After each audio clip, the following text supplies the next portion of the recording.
Every year, over 100,000 concussions occur in all levels of football. And 60% of these are from head-to-head collisions. In an impact lasting just 15 milliseconds, a player's head, on average, experiences almost 100 Gs of force. And collisions on special teams can result in forces of up to 190 Gs. In the NFL, the average speed of a head-to-head impact, the velocity of both heads combined, is 20 miles per hour, with the struck player's head decelerating 14 miles per hour.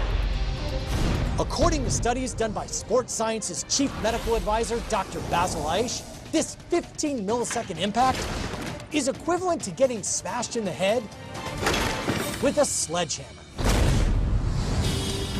In the last 10 years, the average number of days a concussed player is out has more than doubled, and even improved helmet technology is only able to reduce an 80G impact to 40 Gs, still several times when an F-16 pilot experiences, and more than enough to cause a concussion or neck fracture.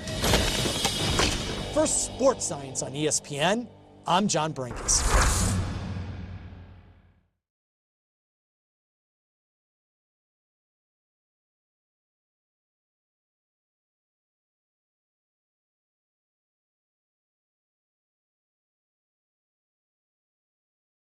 I think Andrew was giving voice to what so many folks who were sitting at home watching this were saying, which is like, this is your brain. And it's sort of surprising. Is he incurious? Is he just making sure that he doesn't know what he doesn't want to know? Right. What is the mindset behind an NFL player who has been concussed that you can perhaps give us a little bit more information on there? Well, I think the mindset speaks to where you're at in your career.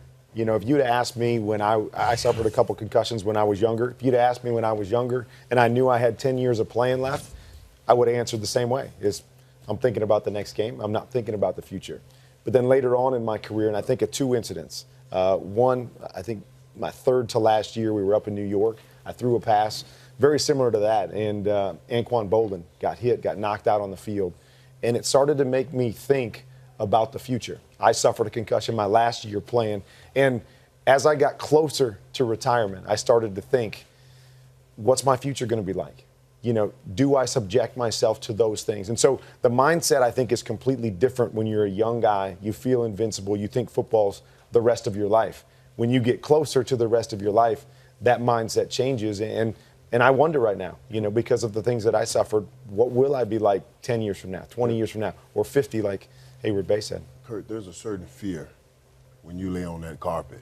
I've laid on that carpet like that, and I've had to be carted off. And there's a certain fear, wow, will I ever move again? Will I ever walk again? Now, when I got up, I went to as many doctors as I can find to try to find one that said, okay, you can get back on that football field. How old were you when that happened?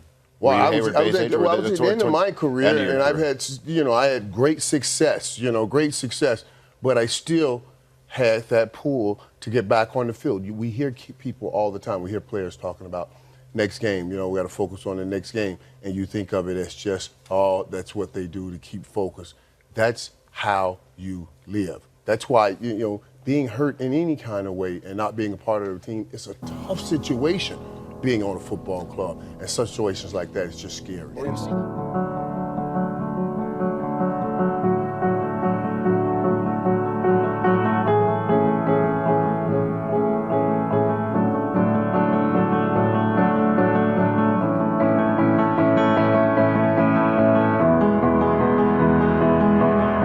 Cause I built a home for you.